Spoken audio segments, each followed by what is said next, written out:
नमस्कार, हमारी खास पेशकश वर्ल्ड वॉरियर में आपका स्वागत है। आज हम बात करेंगे गाजा की। गाजा में शांति समझौता हो चुका है, युद्ध विराम हो चुका है। पहले फेज का जो युद्ध विराम है वो हो चुका है। इजराइल और हमास के बीच युद्ध विराम का जो पहला फेज है वो ये हो चुका है और इसी बीच कैदियों की रिहाई भी शुरू हो चुकी है। इजराइल ने गाजा शांति समझौते के तहत रिहा किए जाने वाले 250 फिलिस्तीनी कैदियों को की जो लिस्ट है वो भी दे दी है, नेतन्याहू को दे दी है। जहां एक तरफ युद्ध विराम हो रहा है, वहीं दूसरी तरफ नेतन्याहू ने हमास को कड़ी चेतावनी दी है। और ये कड़ी चेतावनी क्या है पता है? कि नेतन्याहू ने बता दिया है कि हमास ने अगर हथियार नहीं डाला तो दोबारा से युद्ध शुरू हो जाएगा।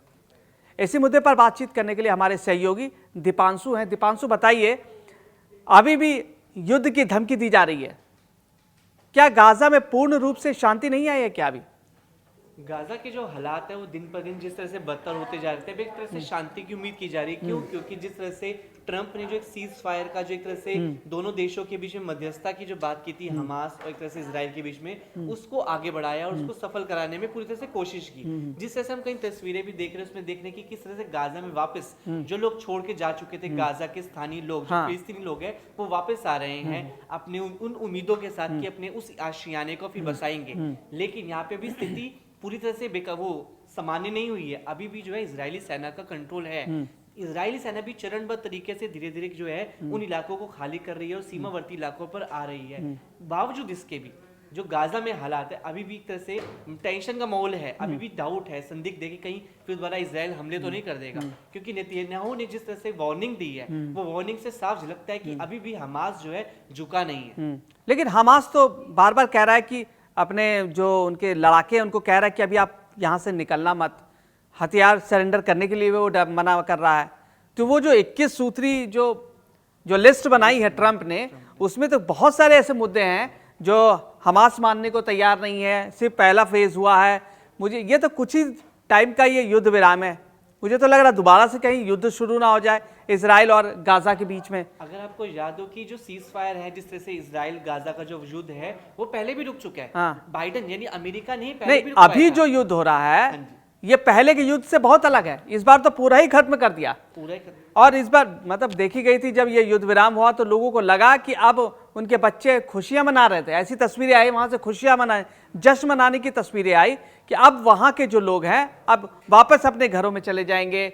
जो तबाही हुई है उसको वापस वो खुद ही ठीक करेंगे और फिर से बसाएंगे उस गाजा को जो पूरी तरह से तबाह हो चुका है। लेकिन जिस तरीके से फिर से अरियल रुख अपना रहा है और जिस तरीके से नेतन्याहू के बयान आ रहे हैं, ये दोनों बता रहे हैं कि अभी भी मामला सलटा नहीं है, अभी भी सलटा नहीं है। क्योंकि हमास अगर वहां से निकल जाएगा, मैं शुरू से अगर वहां से निकल गया, वहां से अपने हथियार खत्म कर दिए, असैनिक मतलब जो सारे हथियार है वो खत्म कर देगा, तो फिर हमास का जो अस्तित्व है वो खत्म हो जाएगा। तो फिर राज कौन करेगा गाजा पर? वो तो इजराइल का ही लगभग शासन हो जाएगा, अमेरिका का ही शासन हो जाएगा। एकदम सही कहा आपने। क्योंकि एक तरह से सीज फायर की बात हो गई है कि इजराइल ने बोल दिया कि हम हमले नहीं करेंगे, हमास ने बोला हमले नहीं करेंगे। लेकिन अभी भी कई पहलू ऐसे जो अनसुलझे रहे हैं। वो अनसुलझों में पहला सबसे बड़ा यही है कि गाजा पर शासन कौन करेगा। अगर इजरायली सेना हट जाती है गाजा से तो गाजा पर एक तरह से फिर दोबारा क्या हमास शासन करेगा या कोई और बाहर की कोई संस्था शासन करेगी? कौन देखरेख करेगी? कौन पुनर्वास का काम करेगी? इसके अलावा अभी भी कई ऐसे मुद्दे हैं जिन पर अभी भी दोनों के बीच में टकराव है। नेतन्याहू अभी भी कई चीजों पे अड़े हुए हैं। जैसे अगर हम एक उदाहरण के तौर पे बात करें तो यहाँ पर सबसे बड़ा मुद्दा है जो हाई प्रोफाइल कैदी हैं, हमास के जो हाई प्रोफाइल कैदी जो भी कहाँ है इजराइल की जेलों में बंद हैं, उनकी रिहाई को लेकर मतलब बड़े बड़े कमांडर होंगे, हमास के बड़े कमांडर होंगे जिसको वो छोड़ना नहीं चाह रहा है। क्योंकि अगर वो वापस गाजा में आएंगे तो फिर से वो जो हालात बिगड़ेंगे, उनकी जो गतिविधियां वो तेज होंगी, फिर से वो लड़ाकों का तैयार करेंगे और फिर से उनको मतलब हथियार दिए जाएंगे। फिर वो ईरान के टच में आएंगे, खामनेई के टच में आएंगे और जो भी आसपास के जो कंट्रीज हैं जहां उनका संपर्क है, जॉर्डन, मिस्र, इनके संपर्क में आएंगे और उसके हूती के संपर्क में आएंगे, यमन के संपर्क में आएंगे।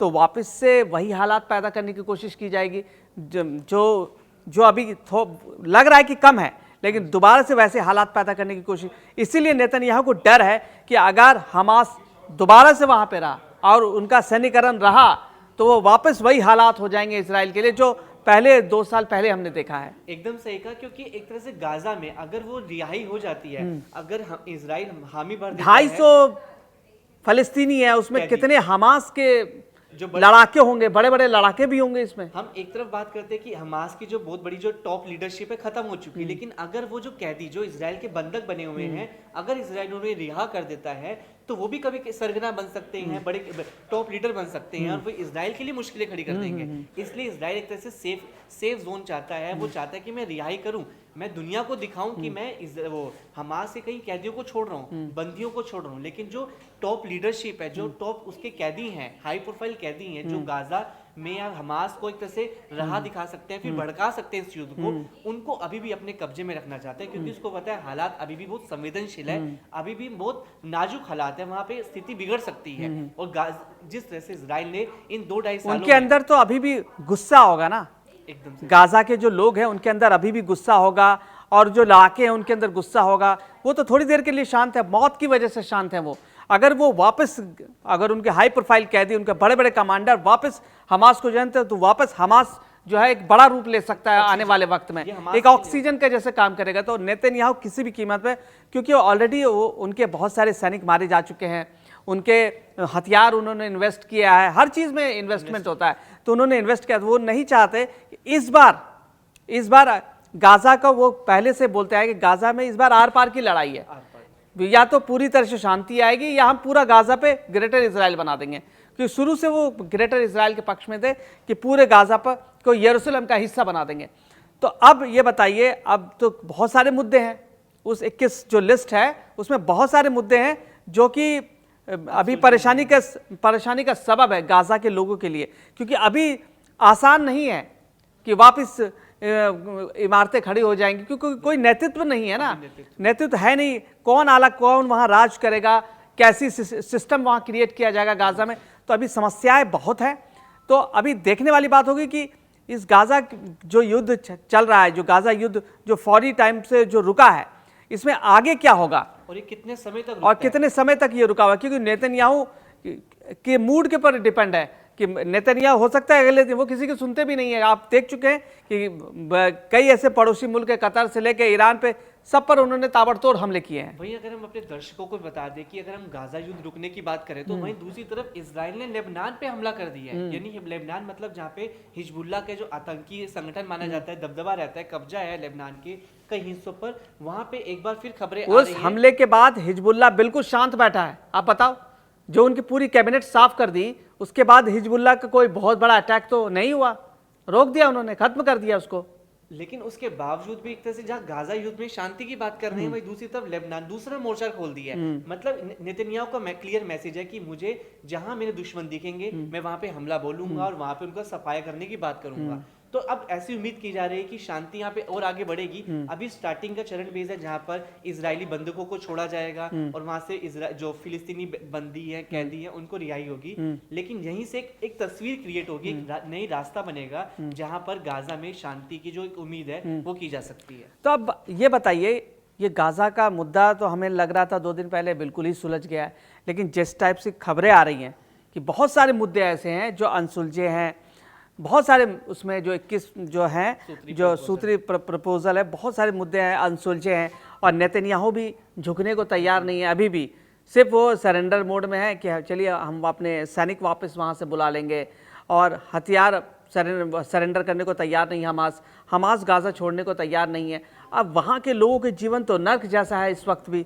वहाँ के बच्चों का हम स्टोरीज कर चुके हैं कि वहाँ के बच्चों का जीवन, उन जब से वो पिछले 2 साल पहले जो बच्चे पैदा लिए, वो तब से वो सिर्फ वहाँ बम बारूद, उनको लगता है यही एक जीवन है, इसी को, यही नर्क है, यही जीवन है उनको। तो इसी को, ये इमारतें बमबारी होना, भागना, भोजन के लिए इधर उधर भागना, यही उनका जीवन है। तो अब ये इनसे वहाँ के गाजा के लोगों को कैसे, उनको मतलब इस सिचुएशन कैसे टैकल करेंगे वो, कैसे वो, क्योंकि उनको दबाव भी बनाया जा रहा है अभी भी कि उनको पलायन करना है, गाजा छोड़ के चले जाए, अभी भी दबाव बनाया जा रहा है। क्योंकि अभी भी जो वहाँ पे सिचुएशन है एक तरह से असमंजस वाली स्थिति है, बिल्कुल कोई क्लैरिटी नहीं मिल रही, क्योंकि जिस जगह पे वापस लौट रहे हैं गाजा के जो मूल स्थानीय फिलिस्तीनी लोग हैं जो वापस लौट तो रहे हैं, लेकिन उनके सारे आशियाने तबाह हो चुके हैं, मिट्टी में तब्दील हो चुके हैं, सब खंडर खंडर है, हर जगह चारों तरफ तबाही देखने को मिल रही है, जो बड़ी बड़ी इमारतें थी वो जमींदोज हो चुकी हैं, तो वो कहाँ पे फिर दोबारा अपनी बसावट करेंगे, कैसे वहाँ इन्वेस्टमेंट होगी, कैसे उन बिल्डिंगों को स्थापित फिर दोबारा खड़ा किया जाएगा,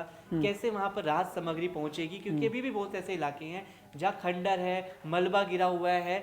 तो ऐसे हालात में अभी भी बहुत कुछ फैसले लेने हैं, जहाँ इजराइल को भी बहुत बड़ी भूमिका निभानी है, एंकर रोल इजराइल को निभाना पड़ेगा। वहीं दूसरी तरफ हमास को लेकर अगर हम देखें तो हमास का बैकफुट पे तो आ गया है हमास, जिस तरह से नेतन्याहू धमकियां दे रहे हैं, मतलब एक तरह से देखिए सीज फायर हो गया, उसके बावजूद भी नेतन्याहू अभी भी उस एक्शन मोड में, एग्रेसिव मोड में। उनको डाउट है ना कि हमास का ये इतिहास रहा है कि शुरू में जब वो ये पूरी तरह से नस्ते नाबूद हो जाते हैं, वो तबाह हो जाते हैं, तो वो डील कर लेते हैं, शांति समझौता कर लेते हैं, फिर वो बाउंस बैक करते हैं। और यही इसी स्ट्रेटेजी की वजह से जो नेतन्याहू में खलबली है कि किस तरह से उन्होंने हामी भर दी है, क्योंकि यहाँ तो एक चीज तो मैसेज क्लियर है कि ट्रंप ने जिस तरह से दोनों को शांत बैलेंस करने की कोशिश की है, चाहा है कि दोनों को एक सेम पेज पे लाया जा सके, ताकि दुनिया में एक संदेश दिया जा सके कि अमेरिका की मध्यस्थता की वजह से ही ये युद्ध टल पाया है। लेकिन अब यहाँ पे बैलेंस जिस तरह से इजराइल और हमास को करना है, कैसे गाजा की एक तरह से उन्नति, किस तरह से वापस उसको पुनः स्थापित किया जा सकेगा, कौन उस पर शासन करेगा, कोई बाहरी संस्था करेगी या कोई दूसरा थर्ड पार्टी कोई करेगा, तो उस पर फोकस है। सबसे बड़ा सवाल है कि आने वाले दिनों में जो बहुत इंपॉर्टेंट फैक्ट, जो बहुत ही फैक्ट देखने को मिलेगा कि क्या होता है भविष्य में। अब देखिए, गाजा युद्ध खत्म होने का जो दावा किया है ट्रंप ने, नेतन्याहू ने, ये आने वाला वक्त बताएगी कि अब गाजा वाले मुद्दे पर क्या होता है। इसमें मानवीय पहलू भी है, सैन्य पहलू भी है और हमास का पहलू भी है, बहुत सारे मुद्दे हैं। ये वक्त के बाद ही समझ में आएगा कि जब जैसे जैसे वक्त गुजरेगा उसके बाद ही समझ में आएगा कि गाजा का मुद्दा कहाँ जा रहा है, क्या ये सुलझेगा या वापस युद्ध होगा या फिर गाजा के लोगों को पलायन करना पड़ेगा। तो इस मुद्दे पर आज इतना ही। हमारी खास पेशकश वर्ल्ड वॉरियर में आज इतना ही। किसी नए मुद्दे पर हम कल फिर आएंगे और चर्चा करेंगे। हमारे सहयोगी दीपांशु कल भी होंगे हमारे साथ, तो आप देखते रहिए कड़क।